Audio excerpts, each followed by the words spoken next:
what happened. Strangely, when it comes to the Israel-Palestine conflict, that standard is never used. And the reason is pretty straightforward. Because if you look at what the human rights organizations have to say, uniformly, I mean all the human rights organizations, it doesn't cast Israel, it doesn't put Israel in a very good light. So let's take the most recent case. Most of you in this room have, of course, heard of the name Richard Goldstone. How many of you have heard of his name? Raise your hand. Okay, not so high. Okay. So Mr. Goldstone produces a report on what happened during the Gaza invasion. And there is this huge hysteria over this report. And the media immediately start to call it Richard Goldstone's controversial report on Gaza. It's controversial. It's an odd description. Why is it odd? Because Mr. Goldstone's report was not the first human rights report on what happened in Gaza. It was the last of approximately 12 large human rights reports on Gaza. There were 2 very large reports by Amnesty International, excellent reports. There were 5 human rights reports on Gaza by Human Rights Watch. There was a major report by a committee headed by the distinguished South African legal scholar John Dugard, a very large report that ran to about 270 pages. There were reports by Physicians for Human Rights in Israel. There was a report by an international committee of medical experts, and it goes on and on. There was nothing that Mr. Goldstone concluded in his report that wasn't already concluded by all the other human rights organizations.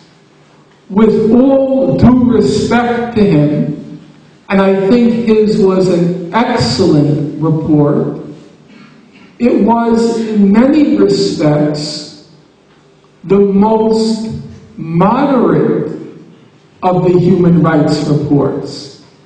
To give you a couple of examples, Human Rights Watch concluded that when Israel dropped white phosphorus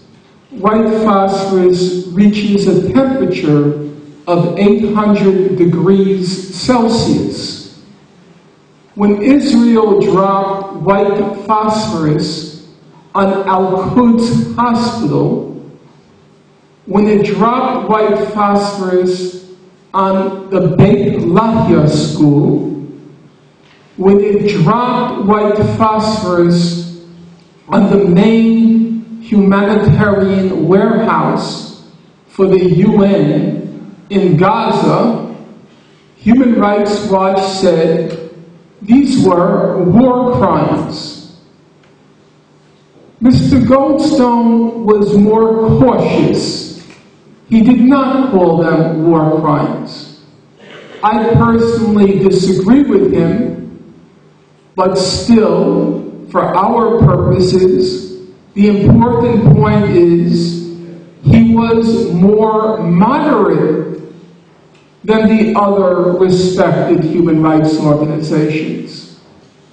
Let's take a second example. Mr. Goldstone said his most extreme conclusion was that if Israel does not carry out serious investigations of what happened during the Gaza invasion, he said then Israel should be brought before the International Criminal Court, which is strong language for sure, and to his credit. But we have to bear in mind, Amnesty International put out a very substantial report in which it said Israel has become such a consistent violator of human rights that the United Nations should impose a total arms embargo on Israel and Hamas. Hamas, of course, it means nothing. You know, an arms embargo on firecrackers is not going to mean very much. But it was very significant to say the entire world, and they focused in particular on the United States. All the white phosphorus weapons used in Gaza, all of the white phosphorus, and they showed the pictures. They were all made in the United States. And Amnesty said there should be a total arms embargo on Israel. That's serious business. Again, with all due respect to Mr. Goldstone's report, he never went that far.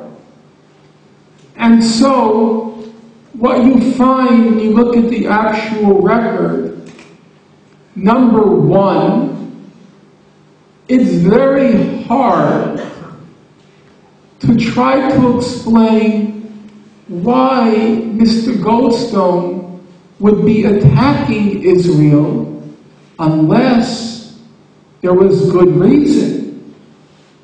Mr. Goldstone is Jewish. He says he's a Zionist.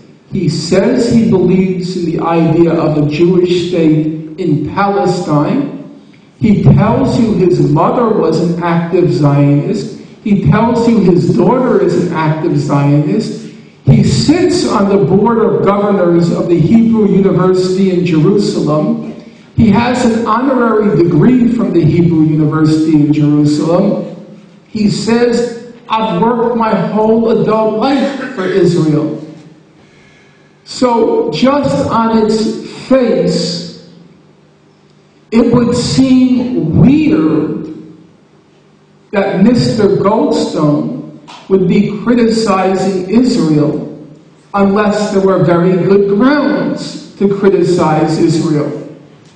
So to call Mr. Goldstone, of all people, controversial is already strange. But it becomes much more strange when you see that all the other human rights organizations were as critical, if not more critical, than Mr. Goldstone in their depiction, in their portrayal of what happened in Gaza. In the real world, and I'm distinguishing the real world from the world that's created by the media, in the real world, there is no controversy about what happened in Gaza. Obvious, simple examples. Israel targeted ambulances in Gaza. It damaged or destroyed 29 ambulances.